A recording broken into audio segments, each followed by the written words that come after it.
Quand est-ce qu'on détermine que assez, c'est assez? Est-ce qu'on peut vraiment dire que avoir moins, c'est avoir plus?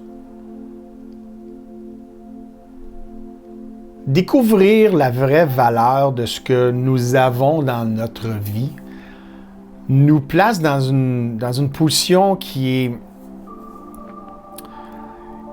nous donne l'opportunité de vivre avec moins sans se sentir qu'on a moins. J'ai passé plusieurs décennies dans ma vie corporative et c'était jamais assez. J'étais toujours en train de courir après la prochaine chose qui va me donner plus. J'ai fait de très bons salaires et j'aurais même pu passer le restant de ma carrière, les prochains 10, 15, 20 années, à avoir plus et plus et plus. Mais j'étais jamais... Il y avait tout le temps ce petit quelque chose qui me chatouillait à l'intérieur de moi, qui m'empêchait d'être vraiment heureux. Mais heureux, pas heureux, joyeux, tout le monde a du fun. J'ai eu beaucoup de plaisir et comme j'ai aujourd'hui, mais la joie était courte car elle était basée sur quelque chose. Que ce soit lorsque je consommais de l'alcool, les dépenses que je faisais, les voyages, la plus belle maison, la meilleure voiture, le beau linge, les belles sorties, les beaux restaurants. Cette joie était basée sur quelque chose d'autre. Donc, si je perdais tout ça du jour au lendemain, ma joie disparaissait parce qu'elle était toujours basée sur avoir quelque chose de plus. Devenir photographe et continuer ma vie à créer, à être un artiste, à travailler de ma photographie, à écrire, à être un auteur, m'a donné l'opportunité, l'occasion de prendre un pas de recul et de me la poser cette question. C'est quand que assez, c'est assez? C'est le jour que je décide que ma joie ne réside plus dans des activités et dans des biens matériels, avoir plus d'argent, courir après la poule aux œufs d'or pour avoir l'extra de plus. Aller acheter ce 6,49 parce qu'on va être millionnaire et on va pouvoir vivre le restant de notre vie heureuse. J'ai entendu un commentaire aujourd'hui. Je prenais une marche ce matin après que j'ai fait mes envois à mes prospects en photographie. J'ai passé entre quelques personnes qui discutaient et j'ai brièvement entendu un commentaire il était 3 personnes, une des 3 personnes disant que mon enfant, je dirais pas la personne, ce qu'elle a dit exact, mais elle disait que son enfant décidait de profiter de son argent avant d'avoir des enfants à elle-même. Puis ça m'a replacé un peu mon esprit, parce que c'est certain que dernièrement j'ai des doutes. C'est pas facile d'essayer de vivre de son art, de sa créativité, mais je réussis le mieux que je peux aujourd'hui.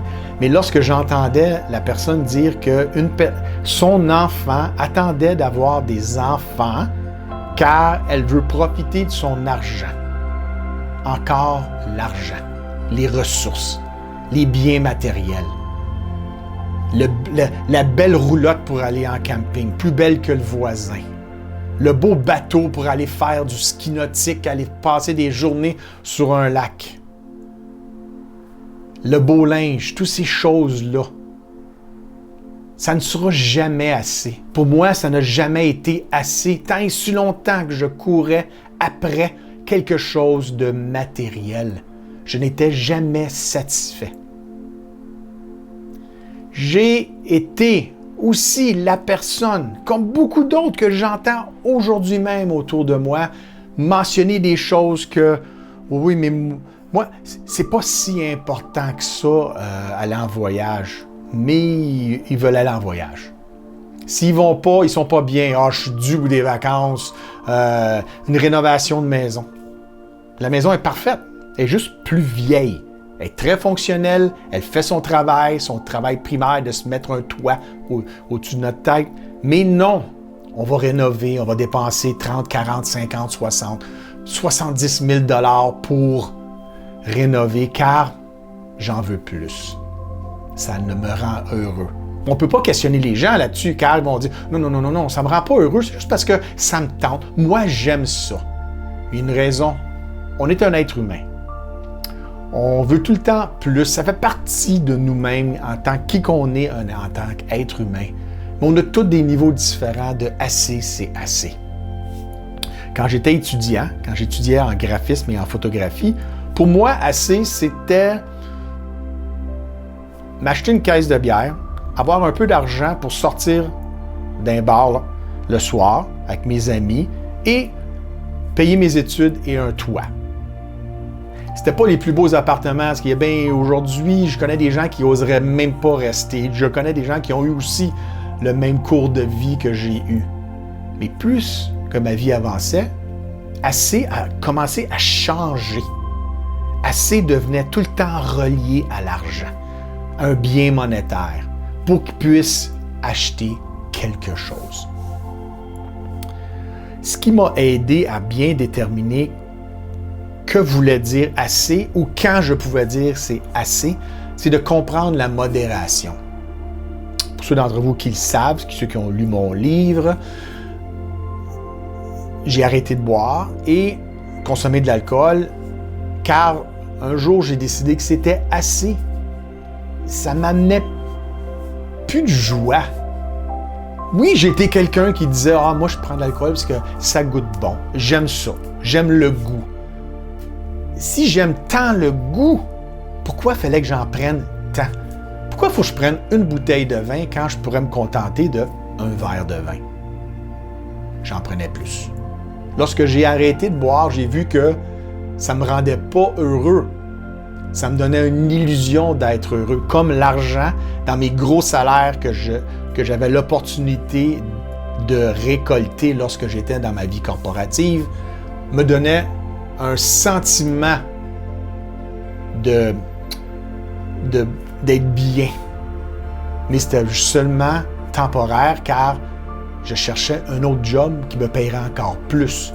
Car tout à coup, ce montant n'était plus assez. Donc, j'ai appris la modération. J'ai appris que moins est plus.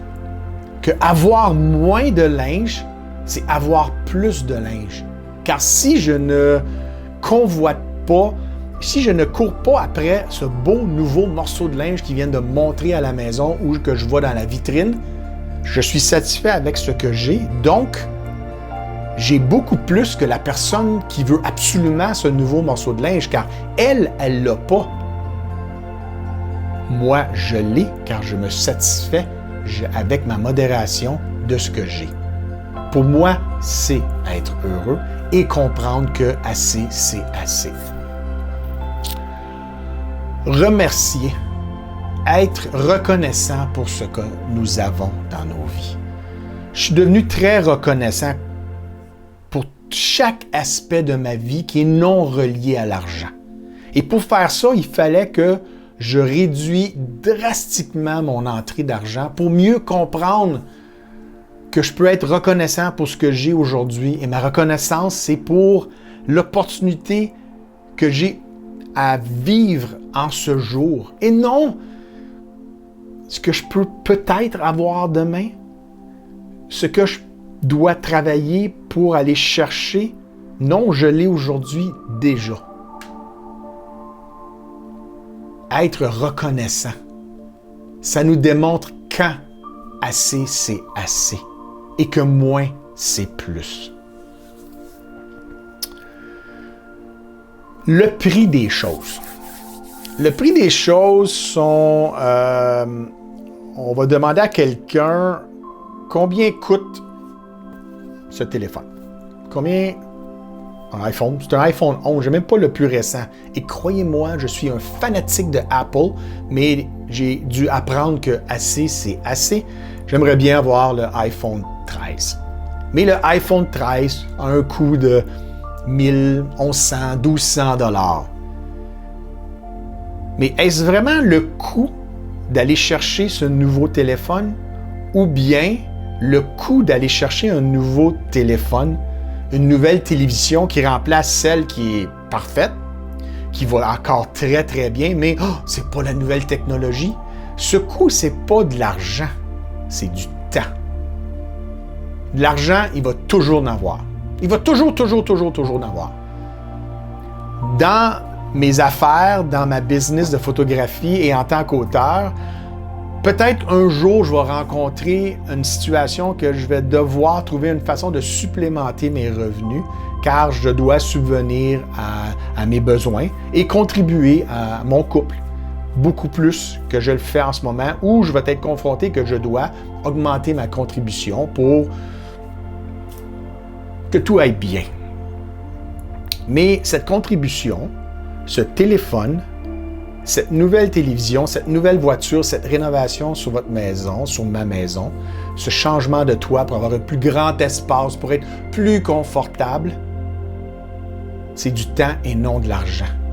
Car pour avoir cet argent, on doit échanger quelque chose contre. C'est du temps. Le temps où nous avons une limite. Et le plus qu'on échange de temps pour aller chercher plus d'argent, c'est relié direct. Plus que j'ai besoin d'argent, plus que je dois investir de temps. Puis c'est drôle, on investit toujours beaucoup plus de temps que l'argent qu'on reçoit. On regarde dernièrement le coût de la vie qui a augmenté drastiquement.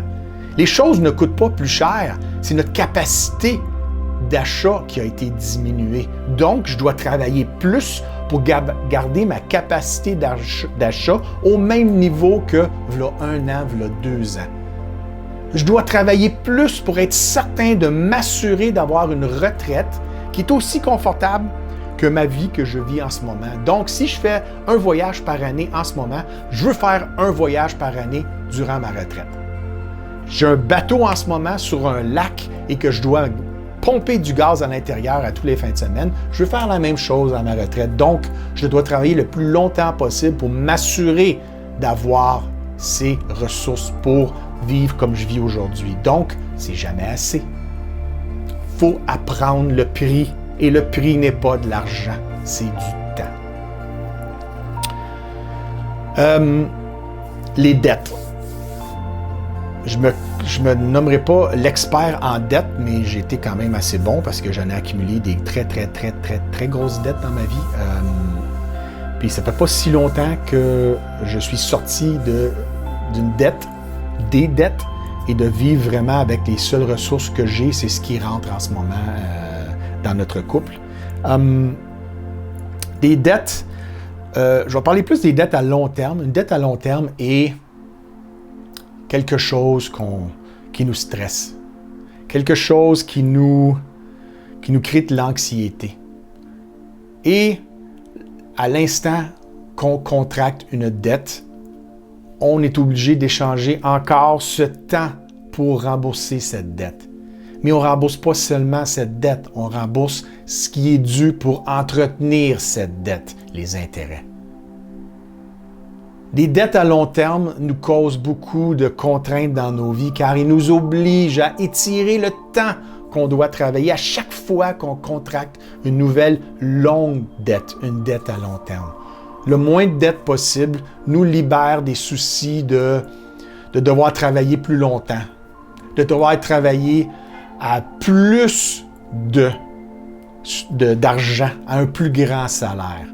Si on peut essayer d'éliminer les dettes à long terme, ça va réduire le fardeau qu'on a sur nos épaules à continuer à travailler à des salaires très élevés, car je dois subvenir à cette dette à long terme. Souvent, les dettes à long terme sont associées à une maison, une rénovation. On rénove une maison. Aujourd'hui, on rénove une cuisine. C'est 30, 40, 50 000 $. Puis je crois que je suis bas en montant. C'est comme le coût. Donc, je vais réhypothéquer ma maison. Je vais utiliser ma marge hypothécaire, ce qui me donne une dette. Donc, je dois continuer à travailler.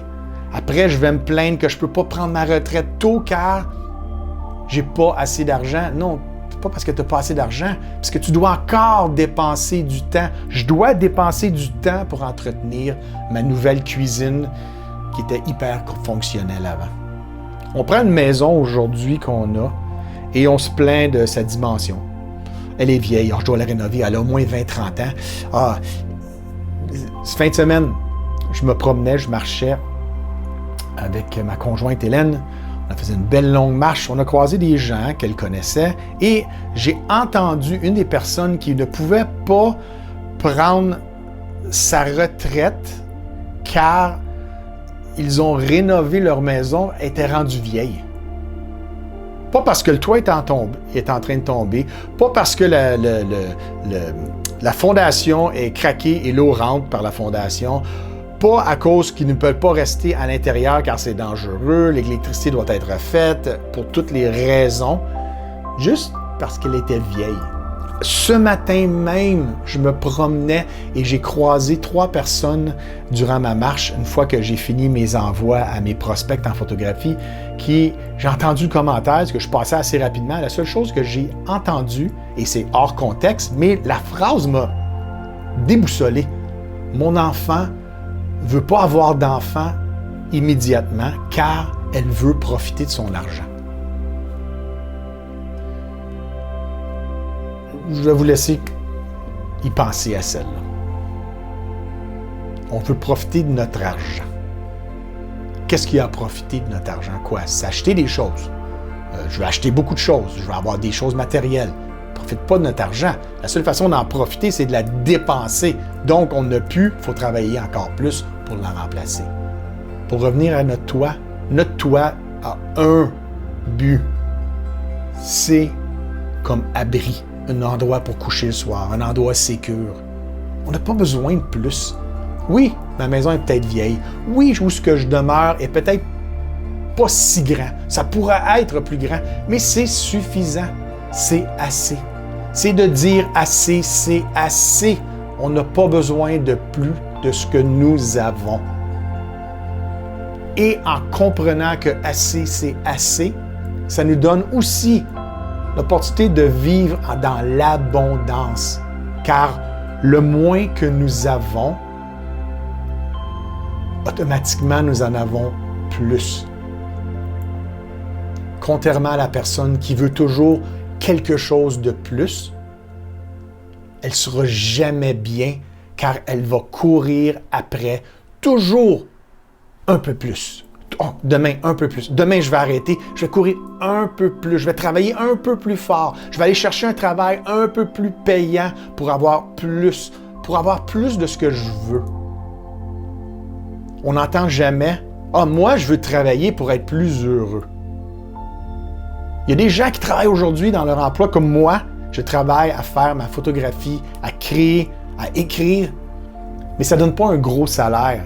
Mais je suis heureux. Il n'y a aucun lien entre ma joie et mon salaire maintenant.